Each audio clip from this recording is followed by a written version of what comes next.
and welcome to the show.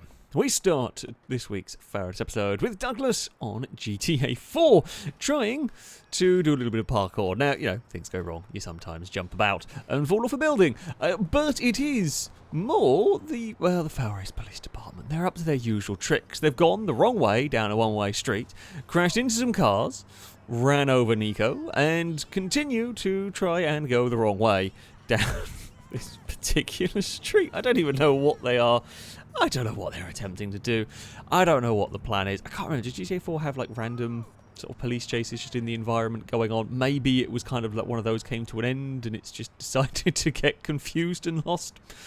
I have no idea. But it's good to know the FailRace Police Department are always around when you don't need them. Pretty much. Anyway, we move on to GTA 5. We have got, a good old armoured crewman driving around at the airport, goes for a jump, doesn't quite get the height, so clips a fence and manages to be wonderfully parked under a trailer. In fact, so well that the vehicle managed to scoot itself backwards briefly.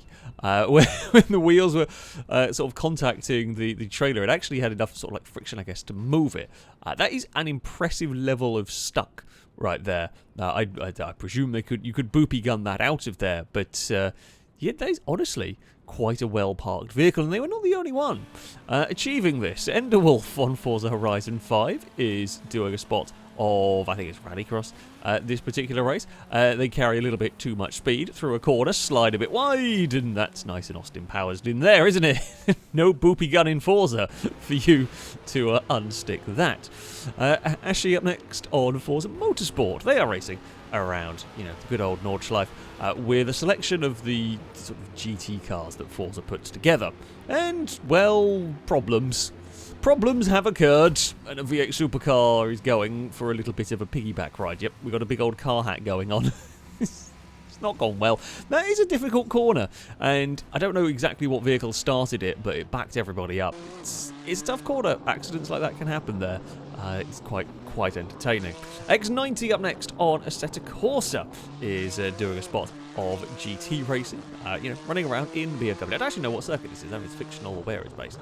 Either way, as they head around a corner, it's not the site. It's a blind corner. You're committed to it. You do not want to find Rexy in the middle of the circuit. It's just not helpful. It was a terrible attempt at rejoining from the Porsche. So what happened? The Porsche had a go. Well, it had to go to the inside. It didn't really do anything too crazy, but it wandered wide as the BMW bounced off the wall. It bounced back into the traffic, and then the other BMW just went for a climb, as you do. So yeah, it's too wide through that corner there. It's just dangerous. The first Porsche putting a big squeeze on the Mustang, and yeah, the recovery attempts were not great. They were not the best we've ever seen, but yeah. Difficult circuit, that one. A bad place to find a car suddenly stuck. Dragon Hunter is up next on F1 2010. Now, this is modded F1 2010. I didn't know that's something you could really do with this one. It's around a corner to find trouble awaiting right in front. It's not what you want. Okay, you know what? F1 can have a big accident on its own, kind of spinning across the track. Not so unusual. I was impressed by the level of damage on this one. I do like the level of realistic damage, or more realistic damage. Actually seems a little bit extreme, to be honest, with that impact. What actually went on, very difficult to see. I don't quite know what upset the Ferrari. I don't know whether it's a wheel in the dirt or a wheel on the curb causes it to spin and launch itself over is it a Toro Rosso or is it a Manor? It might be a Manor. Launches itself over a car right into the path of the player vehicle, and yeah, you've got no chance to avoid that. They did their best to try and avoid it, but they just couldn't.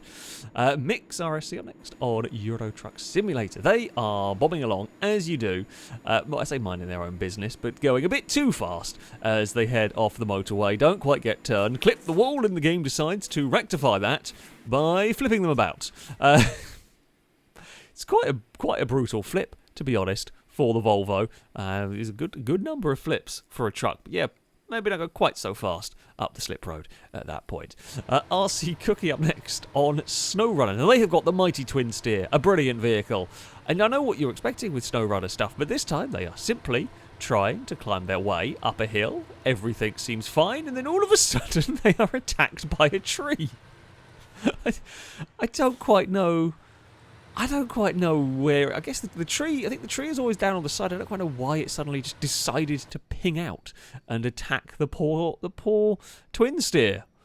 It stopped it, which is actually quite impressive. Twin steers are big and heavy. Spadetails is up next on the long drive. Now they are, heading along with their bus, towing a trailer when I think their rear wheels try to overtake their front wheels, and, well, physics decides to rectify that by exploding the game. And it goes off into the distance, and that is the end of them. They didn't even hit anything. Nope, it's just the rear wheels. I think it was like 2 axles at the back. They got confused as to where they're supposed to be, and it all freaked out. And finally, we have Snorlax on Gran Turismo 7. Now, this was actually during a stream I did on this game a little while ago, and there were lag issues. Didn't quite realise they were this bad, though. They were bad for me, but this is honestly one of the most ridiculously laggy races I've ever seen. Now, it is sometimes the difficulty for the poor Aussies taking part on a sort of a mostly European-based sort of server thing going on, but this is absolutely insane lag. I mean, we complain about some of the Forza lag that we have, like the little sort of collisions and bumps, but this, as Apollo has opinions on said matter, this is quite frankly one of the most ridiculous amounts of lag. It is impossible. It was on my end. This was very difficult to race with because cars were jittering about all over the place, but nothing like this. You don't even know where a car is. You don't know when a car's going to reappear. You don't know if when a car reappears if it's going to be in a ghost mode or not. You're trying to dodge constantly moving targets, erratic moving targets that may or may not exist. There's a Supra on the grass and then not on the grass, and then there's a Jag doing things that may or may not be there. My Alfa Romeo was on the inside and got bumped, and Blakey may have got fired off the circuit, possibly. Stevie's maybe sideways, and then maybe not.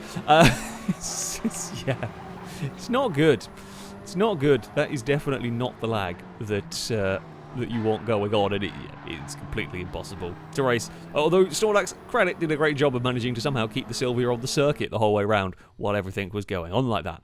But there we go. That is going to be it for this video.